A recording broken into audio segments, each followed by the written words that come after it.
Hey everybody, welcome back to the channel. If you've been following along on this channel, you'll know the last few videos have been related to my Palmetto State Armory Rock 5.7 full size that you see before you. If you've been watching along, last few videos, I went through complete disassembly of both the frame and the slide. I walked through tuning up all of the internal parts by doing some light polish work for better fit and feel.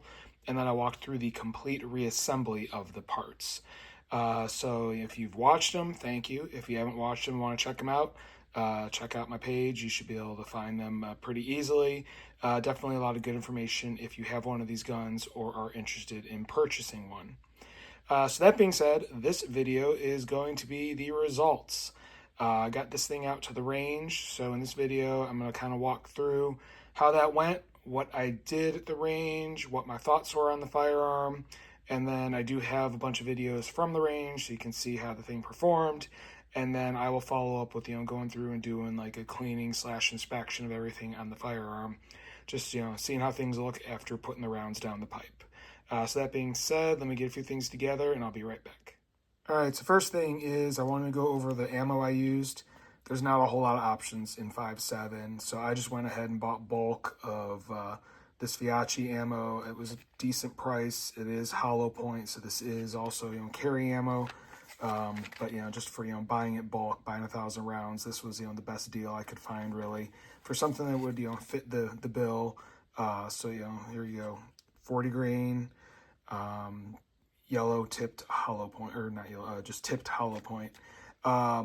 I will say ammo, I put 3 boxes through, so that's going to be 150 rounds, and it performed flawlessly. No issues with the ammo or anything like that.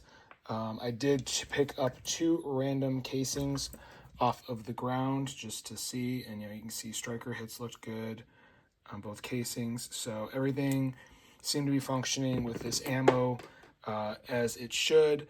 I had 0 failed feeds, 0 jams. It was nice and smooth. So let me put these things away real quick, and then I'll come back and walk through what my evaluation was at the range, and then we'll get into the range videos.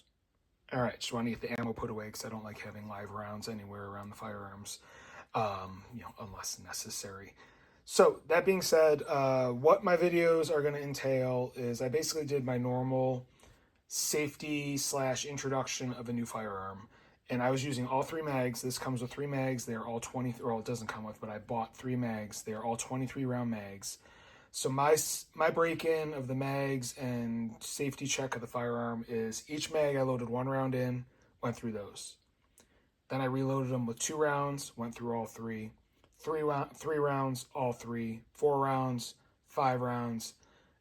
And that pretty much made sure that there were going to be no automatic issues or anything like that.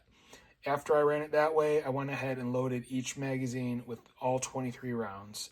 So you'll see me firing those different groups and then ending in 3 magazines, 23 rounds per magazine. After that, I had a handful of rounds left of the 150 if you do the math. I didn't film the shooting of those last of the rounds just because it was more just plinking a few things off, nothing crazy. So that is what you're going to see in the videos. Real quick, I will grab the target and just kind of show you how it looks and walk through my opinion on the firearm, and then I'll put up the videos of the range. All right, so here's my target. As I've said in other videos, I never claim to be the best shot in the world. I do have some eye issues with contact lenses and dominance and dry eyes, so I tend to see a lot of double vision when I'm trying to focus and I really have to concentrate. But anyway, I'm not going to make excuses. That is one of the things I will bring up on the firearm that I think I definitely need to change, is the sights, and I'll show you in a second what I'm talking about. But anyway, here are the results. This was I think I had it set at 20 feet, so nothing crazy, and this was just shooting the factory sights that are on the slide that comes from PSA. I had an issue focusing with those sights, and I'll show you why in a second, but I at least wanted to show you the target from the range that you'll see hanging in the video. All right, so real quick, here are the sights that come with the slide from PSA. And this is where I ran into some issues, is there's that very narrow front blade and a pretty big gap in the rear sight.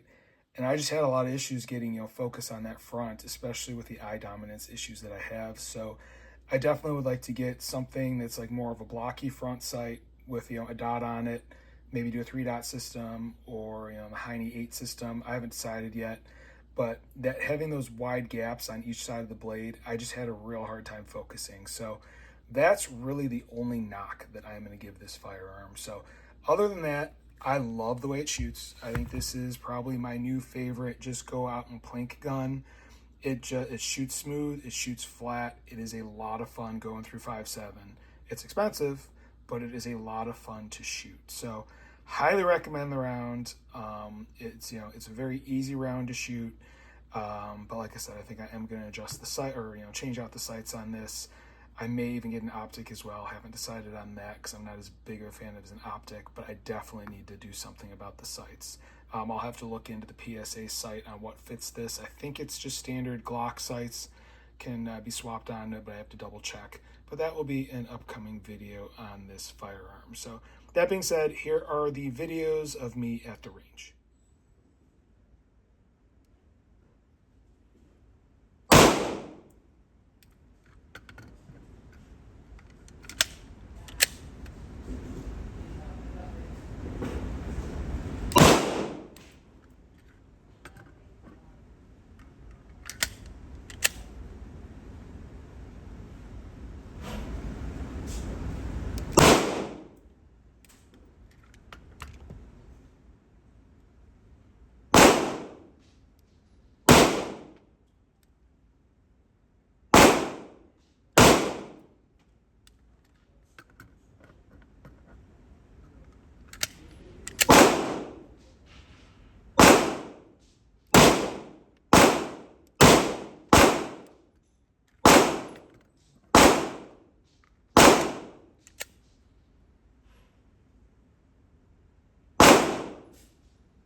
All right, so now you've seen the range results.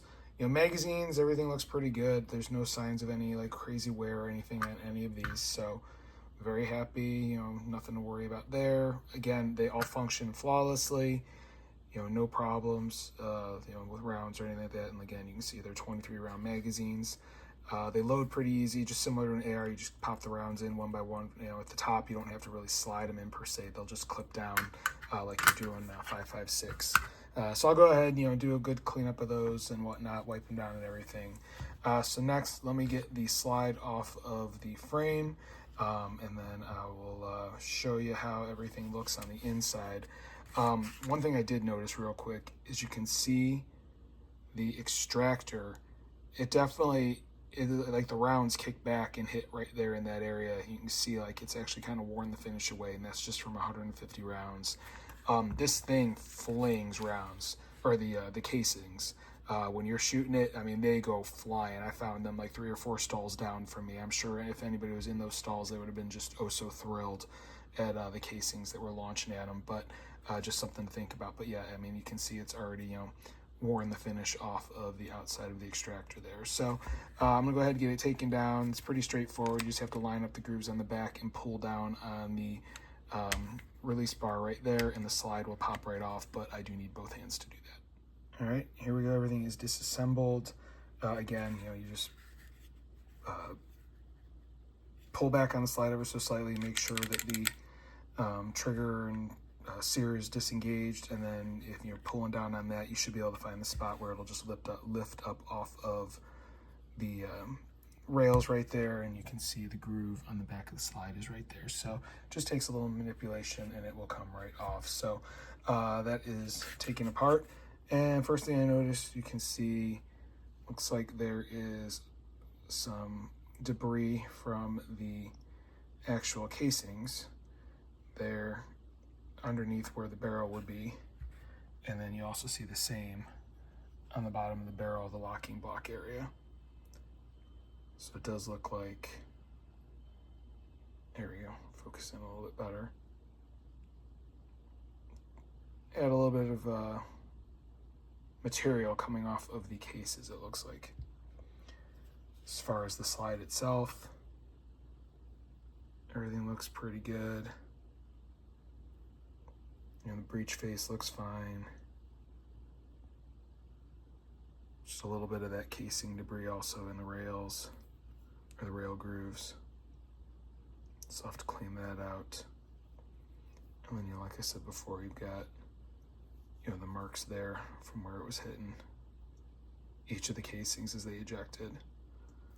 So, and then the barrel has a little bit of wear around on the bottom there, just from where it's going in and out of the slide. But otherwise, not too bad. I'm not gonna be able to focus really down the board. Yeah, you can see, yeah. So definitely some debris in the bore as well. There you go. So anyway, I'm gonna go ahead and get the cleaning kit out, go through all this, get it all nice and cleaned up, and then I'll come back after that. I mean, it's just a pretty standard cleaning, so I'll be using, super quick clean gun, my grease and oil that I walked through before, which is just, I think it's FTP10, I think is the oil, and then I use the Lucas gun grease on the rails, and then the super quick clean gun for cleaning all the parts off and swabbing out the barrel and everything, because that's a good micro penetrant, rust inhibitor, all the above. Love this stuff, it works great. It'll definitely clean off what you need to clean off. So go ahead and get this cleaned up, and I'll be right back. All right, and everything is all cleaned up and ready to get put back together. I'm not going to walk through the reassembly just because that's been done in a prior video. So I'm going to get everything lubricated, reassembled, and then I will come back with the final conclusion. All right, and there you have it, all wrapped up and ready to go. So that is where I'm going to end this video. Again, overall impressions, very happy with this. Highly recommend this as a fun shooter. If you are in the market for a 5.7, I don't think you can beat the deal on the PSA Rock. It's great value for the money. and it is definitely a lot of fun at the range. So that being said, if you like what you see, you want to follow along, please hit like, please hit subscribe, please hit the notification bell. If you have any questions or comments, please leave them in the comment section below. I do review them and I will reply. I do have a second channel on YouTube related to automotive stuff. If that's something that interests you, there is a link in the description of this video. I do also have a Rumble channel where I'm putting a lot of firearms content. There is a link in the description of this video as well. That being said, thank you very much for watching and have a great day.